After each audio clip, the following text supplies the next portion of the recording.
Daniel pasal 10.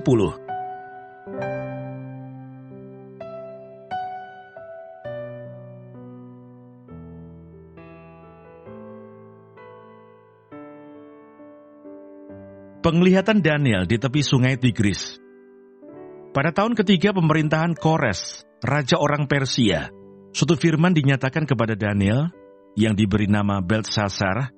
Firman itu benar dan mengenai kesusahan yang besar. Maka dicamkannyalah firman itu dan diperhatikannyalah penglihatan itu. Pada waktu itu aku, Daniel, berkabung 3 minggu penuh. Makanan yang sedap tidak kumakan. Daging dan anggur tidak masuk ke dalam mulutku. Dan aku tidak berurap sampai berlalu 3 minggu penuh. Pada hari ke-24 bulan pertama, ketika aku ada di tepi sungai besar, yakni sungai Tigris, kuangkat mukaku lalu kulihat. Tampak seorang yang berpakaian kain lenan dan berikat pinggang emas dari Ufas. Tubuhnya seperti permata Tarsis dan wajahnya seperti cahaya kilat. Matanya seperti suluh yang menyala-nyala. Lengan dan kakinya seperti kilau tembaga yang dikilap. Dan suara ucapannya seperti gaduh orang banyak. Hanya aku, Daniel, melihat penglihatan itu. Tetapi orang-orang yang bersama-sama dengan aku tidak melihatnya. Tetapi mereka ditimpa oleh ketakutan yang besar. Sehingga mereka lari bersembunyi. Demikianlah aku tinggal seorang diri. Ketika aku melihat penglihatan yang besar itu, hilanglah kekuatanku. Aku menjadi pucat sama sekali dan tidak ada lagi kekuatan padaku. Lalu ku dengar suara ucapannya. Dan ketika aku mendengar suara ucapannya itu, jatuh pingsanlah aku, tertelungkup dengan mukaku ke tanah. Tetapi ada suatu tangan menyentuh aku dan membuat aku bangun, sambil bertumbuh pada lutut dan tanganku. Katanya kepadaku, Daniel, engkau orang yang dikasihi. Camkanlah firman yang kukatakan kepadamu, dan berdirilah pada kakimu, sebab sekarang aku diutus kepadamu. Ketika hal ini dikatakannya kepadaku, berdirilah aku dengan gemetar. Lalu katanya kepadaku, janganlah takut Daniel, sebab telah didengarkan perkataanmu sejak hari pertama engkau berniat untuk mendapat pengertian dan untuk merendahkan dirimu di hadapan Allahmu. Dan aku datang oleh karena perkataanmu itu. Pemimpin kerajaan orang Persia berdiri 21 hari lamanya menentang aku. Tetapi kemudian Mikael, salah seorang dari pemimpin-pemimpin terkemuka, datang menolong aku. Dan aku meninggalkan dia di sana, berhadapan dengan raja-raja orang Persia. Lalu aku datang untuk membuat engkau mengerti apa yang akan terjadi pada bangsamu pada hari-hari yang terakhir, sebab penglihatan ini juga mengenai hari-hari itu. Ketika dikatakannya hal ini kepadaku, kutundukkan mukaku ke tanah dan aku terkeluh.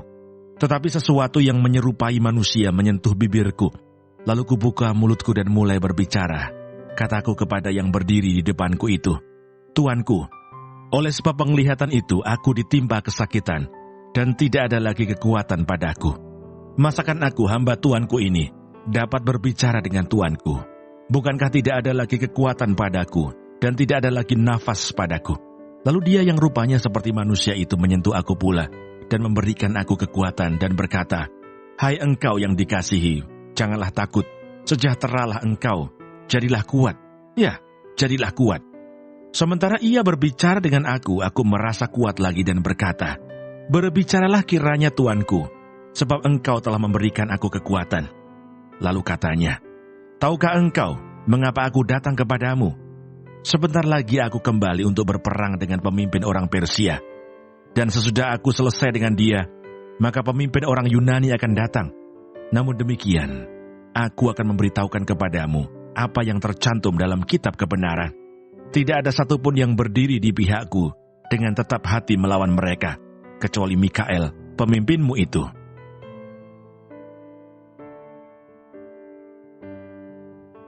Daniel pasal 11.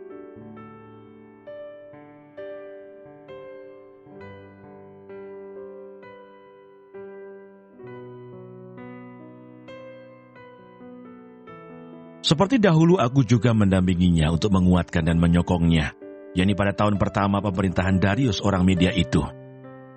Raja negeri utara dan raja negeri selatan. Oleh sebab itu aku akan memberitahukan kepadamu hal yang benar. Sesungguhnya 3 raja lagi akan muncul di negeri Persia, dan yang keempat akan mendapat kekayaan yang lebih besar dari mereka semua. Dan apabila ia telah menjadi kuat karena kekayaannya, ia akan berusaha sekuat-kuatnya untuk melawan kerajaan Yunani. Kemudian akan muncul seorang raja yang gagah perkasa, yang akan memerintah dengan kekuasaan yang besar dan akan berbuat sekehendaknya. Tetapi baru saja ia muncul, maka kerajaannya akan pecah dan terbagi-bagi menurut keempat mata angin dari langit, jatuh bukan kepada keturunannya dan tanpa kekuasaan seperti yang dipunyainya. Sebab kerajaannya akan runtuh dan menjadi milik orang-orang yang lain daripada orang-orang ini. Maka raja negeri selatan akan menjadi kuat, tetapi salah seorang dari panglima-panglimanya akan menjadi lebih kuat daripadanya, dan orang ini memerintah. Lalu kekuasaannya akan menjadi kekuasaan yang besar. Beberapa tahun kemudian keduanya akan bersekutu. Putri raja negeri selatan akan datang kepada raja negeri utara untuk mengadakan persetujuan. Tetapi putri itu tidak berhasil, juga keturunannya tidak dapat bertahan. Putri itu akan diserahkan, demikian pula orang-orang yang mengantarnya, anak yang dilahirkannya, dan orang yang mengawininya. Dan pada waktu itu, akan tumbuh suatu tunas yang seakar dengan putri itu menggantikan orang itu. Dan orang ini akan bergerak maju melawan tentara raja negeri utara dan memasuki kota bentengnya. Dan ia akan bertindak terhadap mereka, dan ia akan berkuasa. Bahkan dewa-dewa mereka dan patung-patung tuangan mereka dan barang-barang mereka yang berharga dari perak dan emas akan diangkutnya sebagai jarahan ke Mesir. Lalu beberapa tahun lamanya, ia akan berhenti berperang melawan raja negeri utara. Kemudian raja ini akan memasuki kerajaan raja negeri selatan, tetapi kemudian pulang ke negerinya sendiri. Kemudian anak-anaknya akan bersiap untuk berperang dan akan mengerahkan sejumlah tentara yang besar. Lalu salah seorang dari mereka itu akan bergerak maju melawan dia, menggenangi dan meliputi semuanya seperti air bah. Dan pada serbuan yang kedua kalinya, ia akan sampai ke benteng musuhnya. Maka menggeramlah raja negeri selatan itu, lalu maju berperang melawan raja negeri utara, yang telah mengerahkan sejumlah tentara besar, dan tentara besar itu akan jatuh ke tangan musuhnya. Setelah tentara besar itu dihancurkannya, maka hatinya akan bermegah. Walaupun ia telah menewaskan berlaksa-laksa orang, ia tidak akan mempunyai kekuatan. Lalu untuk kedua kalinya raja negeri utara itu akan mengerahkan sejumlah tentara besar, lebih besar dari yang pertama, dan beberapa tahun kemudian, ia akan bergerak maju melawan dia dengan tentara yang besar dan dengan banyak perlengkapan perang. Pada waktu itu banyak orang akan bangkit melawan raja negeri selatan, juga orang-orang yang lalim dari bangsamu akan membesarkan diri, sehingga penglihatan itu menjadi kenyataan, tetapi mereka akan tergelincir. Maka raja negeri utara itu akan datang, mendirikan kubu pengepungan dan merebut kota yang berbenteng, dan tentara negeri selatan tidak akan dapat bertahan. Juga pasukan-pasukan pilihannya sekalipun, ya, tidak ada kekuatan apapun yang dapat bertahan, sehingga raja yang menyerangnya akan berbuat sekehendak hati, dan tidak ada seorang pun yang dapat bertahan menghadapinya. Ia akan menduduki tanah permai dan seluruhnya akan ada dalam kekuasaannya. Kemudian ia akan berusaha untuk menguasai seluruh kerajaan orang yang lain itu. Ia akan mengadakan persetujuan dengan dia, dan seorang putrinya diberikannya kepadanya untuk menghancurkan kerajaan itu. Tetapi maksudnya itu tidak akan berhasil dan tidak akan menguntungkannya. Lalu ia akan memalingkan mukanya ke tanah-tanah pesisir dan banyak yang direbutnya. Tetapi seorang panglima akan menghentikan penghinaannya itu, bahkan akan mengembalikan penghinaan itu kepadanya. Sesudah itu ia akan memalingkan mukanya ke kota-kota benteng di negerinya sendiri. Tetapi ia akan tergelincir dan jatuh, dan tidak akan ditemukan lagi. Menggantikan dia akan muncul seorang yang menyuruh seorang pemungut pajak menjalani bagian yang terindah dari kerajaan itu. Tetapi beberapa hari kemudian ia akan dibinasakan, bukan oleh kemarahan atau oleh peperangan. Menggantikan dia akan muncul seorang yang hina, yang tidak memperoleh martabat raja. Tetapi dengan tak disangka-sangka, ia akan datang merebut kedudukan raja dengan perbuatan-perbuatan licin. Seluruh tentara yang datang melanda akan dihanyutkan di hadapannya dan dihancurkan, bahkan juga seorang raja perjanjian. Dan dari saat diadakan persekutuan dengan dia, ia akan berlaku curang, dan ia akan maju serta menjadi berkuasa, meskipun sedikit orang-orangnya. Dengan tak disangka-sangka, ia akan memasuki daerah-daerah yang paling subur dari negeri itu, dan melakukan apa yang belum pernah dilakukan oleh para bapa dan nenek moyangnya, yakni menghamburkan rampasan dan jarahan dan harta di antara orang-orangnya. Juga terhadap tempat-tempat yang berbenteng, ia membuat siasat, tetapi hanya untuk sementara waktu. Kekuatan dan keberaniannya akan ditujukannya melawan Raja Negeri Selatan dengan memakai tentara yang besar. Dan walaupun Raja Negeri Selatan itu akan bersiap untuk berperang dengan tentara yang amat besar dan kuat, ia tidak akan dapat bertahan, sebab akan diadakan siasat terhadap dia, dan orang-orang yang makan dari santapannya akan meruntuhkannya. Tentaranya akan hanyut, dan banyak orangnya yang tewas dibunuh. Dan kedua raja itu bermaksud jahat, dan sedang mereka duduk bersama-sama pada satu meja.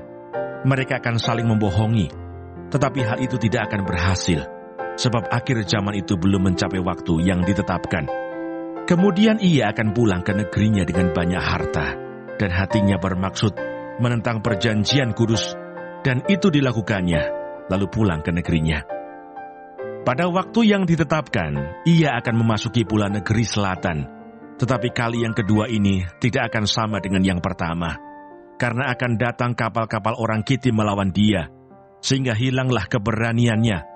Lalu pulanglah ia dengan hati mendendam terhadap perjanjian kudus, dan ia akan bertindak.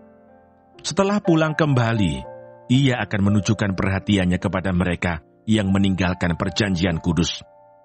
Tentaranya akan muncul, mereka akan menajiskan tempat kudus, benteng itu, menghapuskan korban sehari-hari, dan menegakkan kekejian yang membinasakan. Dan orang-orang yang berlaku fasik terhadap perjanjian akan dibujuknya sampai murtad dengan kata-kata licin. Tetapi umat yang mengenal Allahnya akan tetap kuat dan akan bertindak. Dan orang-orang bijaksana di antara umat itu akan membuat banyak orang mengerti, tetapi untuk beberapa waktu lamanya, mereka akan jatuh oleh karena pedang dan api, oleh karena ditawan dan dirampas. Sementara jatuh, mereka akan mendapat pertolongan sedikit, dan banyak orang akan menggabungkan diri kepada mereka secara berpura-pura. Sebagian dari orang-orang bijaksana itu akan jatuh, supaya dengan demikian diadakan pengujian, penyaringan, dan pemurnian di antara mereka, sampai pada akhir zaman.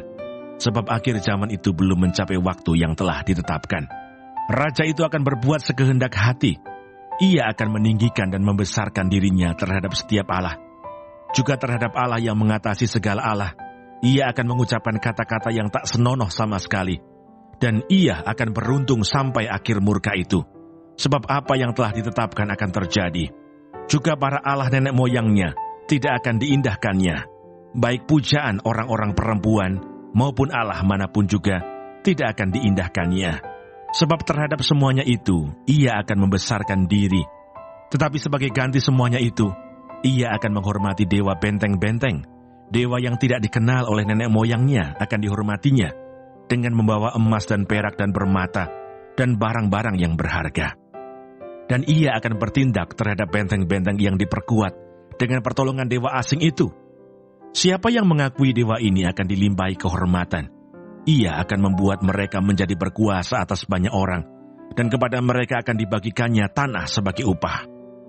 Tetapi pada akhir zaman, Raja Negeri Selatan akan berperang dengan dia, dan Raja Negeri Utara itu akan menyerbunya dengan kereta, dan orang-orang berkuda, dan dengan banyak kapal, dan ia akan memasuki negeri-negeri, dan menggenangi dan meliputi semuanya seperti air bah. Juga tanah permai akan dimasukinya, dan banyak orang akan jatuh. Tetapi dari tangannya akan terluput tanah Edom, tanah Moab, dan bagian yang penting dari Bani Amon. Ia akan menjangkau negeri-negeri, dan negeri Mesir tidak akan terluput. Ia akan menguasai harta benda emas, dan perak, dan segala barang berharga negeri Mesir, dan orang Libya, serta orang Ethiopia akan mengikuti dia. Tetapi kabar-kabar dari sebelah timur, dan dari sebelah utara akan mengejutkan hatinya, sehingga ia akan keluar dengan kegeraman yang besar, untuk memusnahkan dan membinasakan banyak orang. Ia akan mendirikan kemah kebesarannya di antara laut dan gunung permai yang kudus itu. Tetapi kemudian ia akan menemui ajalnya, dan tidak ada seorang pun yang menolongnya.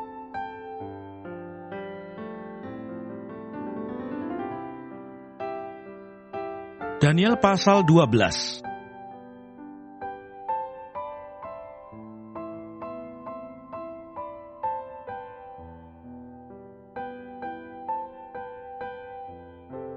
akhir zaman. Pada waktu itu juga akan muncul Mikael, pemimpin besar itu, yang akan mendampingi anak-anak bangsamu, dan akan ada suatu waktu kesesakan yang besar, seperti yang belum pernah terjadi, sejak ada bangsa-bangsa sampai pada waktu itu. Tetapi pada waktu itu bangsamu akan terluput, yakni barang siapa yang didapati namanya tertulis dalam kitab itu.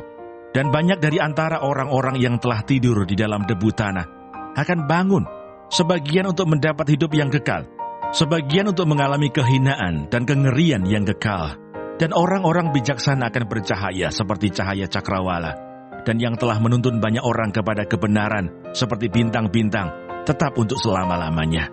Tetapi engkau, Daniel, sembunyikanlah segala firman itu, dan meteraikanlah kitab itu sampai pada akhir zaman. Banyak orang akan menyelidikinya, dan pengetahuan akan bertambah. Kemudian aku, Daniel, melihat, maka tampaklah berdiri dua orang lain, seorang di tepi sungai sebelah sini, dan yang lain di tepi sungai yang sebelah sana. Dan yang seorang bertanya kepada yang berpakaian kain lenan, yang ada di sebelah atas air sungai itu, bilakah hal-hal yang ajaib ini akan berakhir? Lalu kudengar orang yang berpakaian kain lenan, yang ada di sebelah atas air sungai itu, bersumpah demi Dia yang hidup kekal, sambil mengangkat tangan kanan dan tangan kirinya ke langit. 1 masa dan 2 masa dan setengah masa, dan setelah berakhir kuasa perusak bangsa yang kudus itu, maka segala hal ini akan dikenapi. Adapun aku memang kudengar hal itu, tetapi tidak memahaminya. Lalu kutanya, Tuanku, apakah akhir segala hal ini? Tetapi ia menjawab, pergilah Daniel, sebab firman ini akan tinggal tersembunyi dan termeterai sampai akhir zaman. Banyak orang akan disucikan dan dimurnikan dan diuji, tetapi orang-orang fasik akan berlaku fasik. Tidak seorang pun dari orang fasik itu akan memahaminya, tetapi orang-orang bijaksana akan memahaminya. Sejak dihentikan korban sehari-hari dan ditegakkan dewa-dewa kekejian yang membinasakan itu, ada 1290 hari. Berbahagialah orang yang tetap menanti-nanti dan mencapai 1335 hari. Tetapi engkau, pergilah sampai tiba akhir zaman, dan engkau akan beristirahat dan akan bangkit untuk mendapat bagianmu pada kesudahan zaman.